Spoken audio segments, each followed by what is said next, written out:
Right. అందరికీ నమస్తే.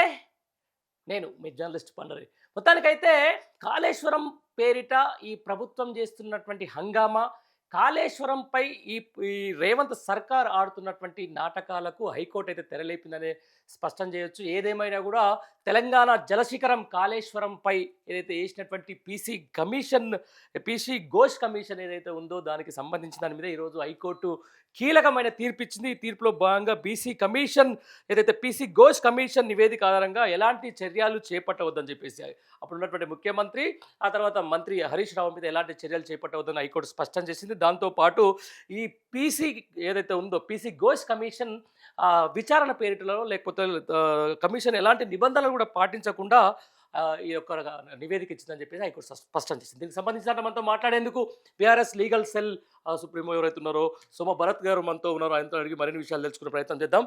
Sir నమస్తే సార్. హలో సార్ భరత్ గారు నమస్తే సార్. నేను జర్నలిస్ట్ పండరి మాట్లాడుతున్నా sir. We're in Max News Telangana. మీరు లైవ్లో ఉన్నారు సార్. ఈ హైకోర్టు తీర్పుకు సంబంధించి పీసీ ఘోష్ కమిషన్ ఏదైతే ఈరోజు తీర్పిచ్చిందో దాని మీద మీతో మాట్లాడదాం అనుకుంటాం సార్. అసలు నిజం సార్, మొత్తానికి కాళేశ్వరం మీద విచారణ పేరిట పీసీ ఘోష్ కమిషన్ చేసిన దాంట్లో ఎలాంటి నిబంధనలు పాటించాలని చెప్పి హైకోర్టు చెప్తున్నారు సార్. దీని మీద ఏమంటారు సార్ మీరు? నమస్కారం. నమస్తే ఈసీ ఘోష్ కమిషన్ అపాయింట్మెంట్ ని సార్. ఛాలెంజ్ చేయలేదు సార్.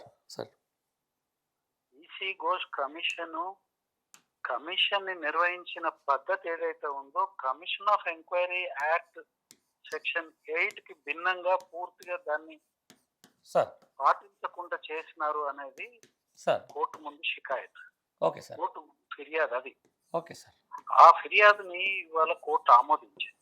సార్ కోర్టు ఆమోదించి కోర్టు ఘోష్ కమిషన్ యొక్క నివేదికని సార్ తర్వాత ప్రొసీడింగ్స్ అన్నిటిని కూడా సార్ వాటిని పరిశీలించిన మీద సార్ వారు ఒకటే చెప్పి ఒక నిర్ధారణకు వచ్చినారు. ఏంటి అంటే PC Ghosh commission sir section 8 procedure ఏదైతే ఉందో సార్ ఆ ప్రొసీజర్ ఫాలో కాలేదు. సార్ కాకుండానే ఆరోపణలను నిర్ధారణ చేయడము, సార్ విచారణ ఎదుర్కొంటున్న వారి మీద ఆరోపణలను నిర్ధారణ చేయడము కరెక్ట్ కాదు, సహేతుకం కాదు. Okay sir. కాబట్టి ఆ కమిషన్ రిపోర్టు సార్ దేనికి పనికిరాదు, దాని మీద చర్యలు తీసుకోవద్దు అనేది స్పష్టంగా చెప్పింది. సార్ సార్ అంటే సార్ దీనికి ఇంకొక విషయం అండి. ఏంటిది సెక్షన్ 8? సెక్షన్ 8 ఏంటంటే ఎవరి మీద అయినా ఏదో ఒక ఆరోపణ చేసి దాని మీద విచారణ జరుగుతున్న క్రమంలో వారి మీద ఆధారాలు ఉంటే, వారు తప్పు చేస్తున్నారనే ఆధారాలు ఉంటే ఎవరెవరైతే తప్పు చేస్తున్నారో వారికి నోటీసులు ఇవ్వాలి. తర్వాత వారికి దానికి సమాధానం చెప్పుకునే అవకాశం ఇవ్వాలి. తర్వాత కమిషను ఆ నిర్ధారణకు రావడానికి వచ్చిన ఎవిడెన్స్ ఏదైతే ఉందో, ఎవరెవరైతే సాక్ష్యాలు ఇచ్చినారో వాళ్ళని క్రాస్ ఎగ్జామిన్ చేసేదానికి విచారణ ఎదుర్కొంటున్న వారికి అవకాశం ఇవ్వాలా. సెక్షన్ 8 కింద ఆ ప్రొసీజర్ ఏది కూడా ఫాలో కాలేదు పీసీ ఘోష్ కమిషన్. ఏకపక్షంగా చేసింది. ఏకపక్షంగా నిర్ధారణ చేసి అది ప్రెస్ కూడా పంపించినారు.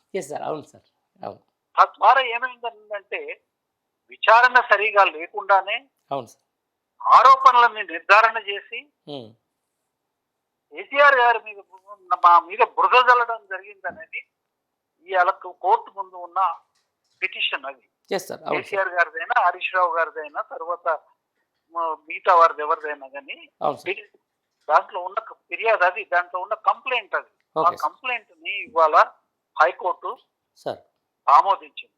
అది కరెక్ట్ అయిన నిర్ధారణకు వచ్చింది. కేసీఆర్ గారు ఏదైతే ఫిర్యాదు చేసిండ్రో ఆ ఫిర్యాదు కరెక్ట్. పీసీ ఘోష్ కమిషన్ చట్ట విరుద్ధంగా, సహజ న్యాయ సూత్రాలకు విరుద్ధంగా, రాజ్యాంగ విరుద్ధంగా కేసీఆర్ గారి మీద ఏదైతే కంక్లూజన్స్ నిర్ధారణ చేసిందో అది తప్పు అని స్పష్టంగా చెప్పడం జరిగింది. ఆ నివేదిక మీద కూడా ఇంకా తదుపరి ఏంటంటే ఆ నివేదిక మీద ఎట్టి చర్యలు తీసుకోకూడదు అని చెప్పింది. దాన్ని ఆధారం చేసుకోండి సార్. గతంలో వల్ల ఒకటి తెలవాల్సింది ఏంటంటే ప్రభుత్వం పారదర్శకంగా లేదు. కాళేశ్వరం అంశానికి ఈ కమిషన్ వేయడం అనేది మేము మొదటి నుంచి అది ఆరోపిస్తా ఉన్నాం. Right sir. టిఆర్ఎస్ పార్టీగా అవును మేము సార్. ఆరోపిస్తా ఉన్నాం. Yes sir. ఈ కేవలం కేసీఆర్ గారిని అవును అప్రతిష్ట పాలు చేయడం కోసం ఈ కమిషన్ వేసినారు సార్. అనేది మా ఆరోపణ. సార్ అప్రతిష్ట పాలు చేసే దాంట్లో భాగంగానే ఈ సెక్షన్ 8 కూడా కమిషన్ ఫాలో కాలేదని కూడా మా ఆరోపణ. సార్ ఒక రకంగా చెప్పాలంటే కమిషన్ ప్రభుత్వం యొక్క అడుగుజాడలో నడిచింది అనేది మా ఆరోపణ. Yes sir. Yes sir. కాబట్టి న్యాయం జయించింది, రైట్ సార్. కాళేశ్వరం జయించింది. Yes sir. కాళేశ్వరం విషయంలో రాష్ట్రానికి ఇతోధికంగా సేవ చేసి అంత గొప్ప ప్రాజెక్టు కలిపిన నిర్మింపజేసిన ముఖ్యమంత్రి కేసీఆర్ గారి సార్. వారి వారి గౌరవాన్ని సార్ కోర్టు సమున్నతంగా కాపాడు. అవును సార్. అంటే మొత్తం సార్ ముందు నుంచి కూడా కాళేశ్వరానికి సంబంధించిన కమిషన్ అయితేనేది లేకపోతే ఈ ఎన్డీఆర్ఎస్ సంబంధించి దాని మీద ఒక విష ప్రచారం జరుగుతూ ఉంది. ఈ విష ప్రచారంలో భాగంగా ఈరోజు తెలంగాణ ప్రజలు కావాలని చెప్పేసి దాని మీద కుట్ర జరుగుతూ ఉందని చెప్పేసి కూడా నమ్మే పరిస్థితికి వచ్చింది సార్. ఈరోజు హైకోర్టు కూడా ఇప్పుడు కేసీఆర్కి కానీ లేకపోతే హరీష్ రావు గారికి కానీ సంబంధించిన దాంట్లో ఈరోజు అంటే ఒక క్లీన్ చిట్ ఇచ్చినట్టే చెప్పుకోవచ్చా?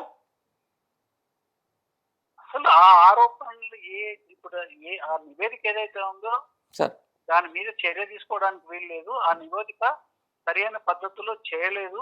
సార్ అది దాన్ని పక్కన పెట్టేయమని అంటే ఇక మొత్తం ఇంకా పీసీ ఘోష్ సార్ ఇంకా పీసీ ఘోష్ కమిషన్ అనేది ఉండదా సార్? పీసీ ఘోష్ కమిషన్ రద్దయిపోయింది. రద్దయిపోయి వాళ్ళు ఇచ్చిన నివేదికకు ఎలాంటి అథెంటికేషన్ లేదంటారా? దానికి ఏం అథెంటికేషన్ లేదు కదా. ఇప్పుడు సార్ ఇదంతా ఏ ప్రొసీజర్ అయితే ఫాలో అయ్యి నివేదిక ఇవ్వాలో ఆ ప్రొసీజర్ ఫాలో కానప్పుడు ఆ నివేదిక చెత్తపుట్టలో పడేయాల్సింది. ఇంకా దానికి దేని మంచి వస్తుందంటే ఎస్ సార్ 100% సార్. ఎవరికైనా పైచాచికి ఆనందం ఉంటే ఆ నివేదిక పెట్టుకొని కోర్టు కొట్టేసిన తర్వాత కూడా దాన్ని పట్టుకొని ఏలాడుతానంటే ఏలాడాలి అంతే అంతే అంతే సార్. ఇంత కదా దుష్ప్రచారం చేయడానికి పైచాచిక ఆనందానికి సార్ కోర్టు కొట్టేసిన తర్వాత నాకు తెలిసి గవర్నమెంట్ కానీ ఇంకెవరు కూడా దాని మీద మాట్లాడరు. అయితే ఇంత ప్రజాధనం వృధా చేసి సార్ అంటే ఒక రిటైర్డ్ జడ్జిని సుప్రీంకోర్టు జడ్జిని పెట్టి కమిషన్ పెట్టి ఇంత బురజల్లే ప్రయత్నం చేస్తున్నప్పుడు నిజంగా సార్ తెలంగాణ ప్రజలకు ఈ తీర్పు ద్వారా ఏం చెప్పదలుచుకున్నారు సార్? ఇప్పుడు ప్రజాధనము దుర్వినియోగము అనేది ఈ ప్రభుత్వం వచ్చిన దాని నుంచి చరణంగా నడుస్తూనే ఉంది. ప్రతిరోజు ఉంటది. అవును సార్. ఆల్మోస్ట్ 16-17 నెలలుగా సార్ కమిషన్ ప్రజల సొమ్ము పట్టింపు లేని తత్వం అనేది మనం చూస్తూనే ఉన్నాము. Sir correct. కాబట్టి దాంట్లో కాంగ్రెస్ పార్టీ వాళ్ళకి ఇవాళ ప్రభుత్వానికి ప్రజాధనం మీద ఏమన్నా విలువ ఉన్నదండి? 5,000 రూపాయలు ఒక భోజనానికి 5,000 రూపాయలు ఖర్చు పెట్టిన వేములవాడ విషయంలో. అవును సార్. అవును సార్. అవును అవును. ప్రజాధనానికి 5,000 రూపాయలు ఖర్చు అవుతుందండి భోజనానికి. అవును సార్. అవును సార్. రేటు భోజనానికి 5,000 రూపాయలు. ఓకే. ఇట్లాంటి ఘనమైన ప్రభుత్వం ఏదో సాధించిందని చెప్పి ఒక 50 కోట్ల రూపాయలు ప్రచారానికి ఖర్చు పెట్టినారు ప్రభుత్వ విజయాలని. అవును సార్. ఇట్లా ప్రతిరోజు ఏదో ఒక సందర్భంగా ప్రజాధనము దుర్వినియోగం అవుతా ఉంది. అవును సార్. మంచి నీళ్ళ ప్రాయంగా ధనాన్ని ఖర్చు చేస్తా ఉన్నారు. ప్రజల కోసం కాదు, ఆడంబరాల కోసం చేస్తున్నారు. 100 కోట్ల రూపాయలు పెట్టి ఏదో అందాల భామల పోటీ పెట్టినారు. అవును సార్. అవును సార్. అట్లా ఎన్నున్నాయి మీకు చెప్పాలనుకుంటే ఇప్పుడు అర్ధగంట పడుతుంది ఆ లిస్ట్ చదువుతాను. Yes sir. ఫైనల్గా సార్ మీరు అంటే ఈ తీర్పుతోటి హైకోర్టు తీర్పుతోటి కాళేశ్వరం మీద ఉన్నటువంటి అనుమానాలు లేకపోతే కాళేశ్వరం అనేది చాలా సక్రమంగా జరిగినటువంటి ఒక ప్రాజెక్ట్ అని చెప్పేసి జనాలు నమ్ముతారనే ఉద్దేశంలోకి రావచ్చా? కాళేశ్వరంలో ఇప్పుడు టెక్నికల్ ప్రాబ్లమా విద్రోహ చర్యనా అనేది విచారణ చేయించకుండా ఎస్ సార్. ఎస్ అవును. నీళ్లు చల్లిపోయి తర్వాత ఎవడు చేసినాడు, ఏ ప్రయోగాన్ని ఆశించి, ఒకవేళ విద్రోహ చర్య అయితే ఏ ప్రయోజనాన్ని ఆశించి ఎవరితో చేయించినారు అనేది కూడా విచారణ జరగాలి కదండి. అవును సార్. 100% జరగాలి. ఆ విచారణ జరగకుండా ఇలా కమిషన్ వేసి దాంట్లో తమ ఇష్టం ఉన్న పద్ధతిలో చెప్పించుకునే ప్రయత్నం ఏదైతే ఉందో సెక్షన్ 8ని వాళ్ళు పాటించకుండా చేసిన దాంట్లోనే నేను పొలిటికల్ గా నా కామెంట్ ఏంటంటే అది దురుద్దేశంతో చేసినారు. కనిపిస్తుంది. ఎందుకంటే క్రాస్ ఎగ్జామినేషన్ తర్వాత ఆపర్చునిటీ ఇచ్చి వాటిని రిబటల్ చేసే అవకాశం కనుక ఉంటే ఖచ్చితంగా అది ఆధారం లేని ఆరోపణ అని ప్రూవ్ చేసేవాళ్ళు. Yes sir.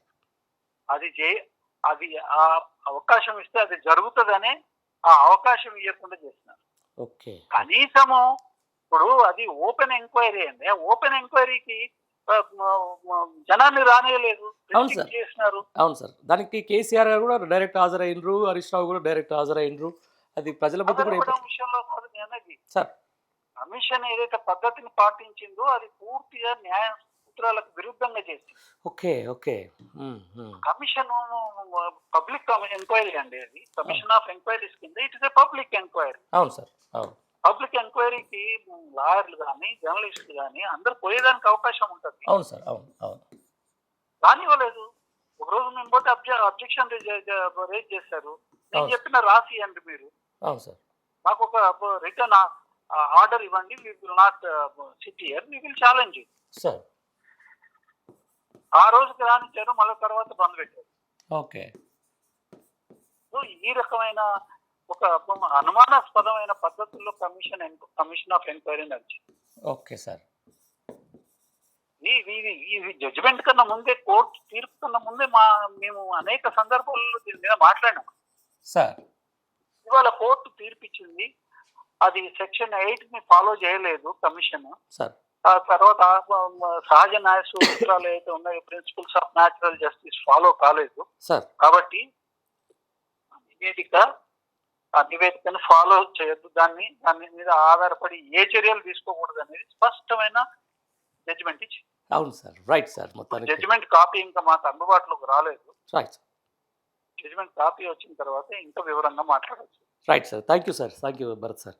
ఇది అంటే మొత్తానికి ఏదైనా కూడా కాళేశ్వరం మీద ఈ ప్రభుత్వం చేస్తున్నటువంటి కుతంత్రాలు, దాని మీద చేస్తున్నటువంటి నిజంగా ఒక జలశిఖరమే కాళేశ్వరం అనేది. ఎప్పటికో తెలంగాణ వరప్రదాయని అని చెప్పేసి గతంలో చెప్తున్న కొద్దీ దాని మీద శ్వేతపత్రాలు అని చెప్పేసి విపరీతమైనటువంటి మొన్న కూడా జరుగుతున్నటువంటి విష ప్రచారాలు ఈరోజు హైకోర్టు ఒక్కసారిగా పటాపంచలు చేసింది. పీసీ ఘోష్ కమిషన్ పేరిట కోట్లాది రూపాయల కమిషన్ సభ్యులకు ఇచ్చుకుంటూ ఇక్కడ అతిథి మర్యాదలు చేసుకుంటూ వారి ఒక 16 నెలల పాటు దాన్ని ఆ కమిషన్ల పేరిట వాళ్ళుగా ఆడినటువంటి ఆట, వాళ్ళు చేసినటువంటి విచారణ ఏ విధంగా ఉందో ఆ విచారణకు నేరుగా అప్పుడు కేసీఆర్ హాజరయ్యారు, తర్వాత హరీష్ రావు హాజరయ్యారు, అందరూ అక్కడ ఉన్నటువంటి చీఫ్ ఇంజనీర్ మొత్తం కూడా హాజరైన తర్వాత వాళ్ళు ఇచ్చినటువంటి నివేదిక అది డైరెక్ట్గా మీడియా చేతిలోకి రావడం, మీడియా చేతుల్లో వాళ్ళకు కావాల్సినట్టుగా అంటే ఏదైతే కేసీఆర్కు వ్యతిరేకంగా ఉన్నటువంటో, లేకపోతే కాళేశ్వరం ప్రాజెక్టు వ్యతిరేకంగా ఉన్నటువంటి కొన్ని పేరాగ్రాఫ్లు బయట తీసుకొచ్చి సోషల్ మీడియాలో హల్చల్ చేయడం, ఇవన్నీ కూడా మనం చూసినాం. పీసీ కమిషన్లో ఉన్నటువంటి నివేదికలో ఇచ్చినటువంటి దాంట్లో ఉన్నటువంటి పేరాలు. ఆ నేపథ్యంలో కూడా చాలా వరకు జనాల్ని కూడా ఒక మసిపూసి మారడిగాయ చేసే ప్రయత్నం చేసా ఉండరు. కేసీఆర్ లేకపోతే హరీష్ రావు వీళ్ళందరూ కూడా కాళేశ్వరం ప్రాజెక్టులో భాగంగా కొంచెం అవినీతికి తెరలేపారు అని చెప్పేసి వచ్చినటువంటి వార్తలను కూడా ఎక్కువ స్ప్రెడ్ చేశారు. కానీ ఈరోజు కులంకషంగా పీసీ ఘోష్ కమిషన్ని ఈరోజు చర్చించిన తర్వాత పీసీ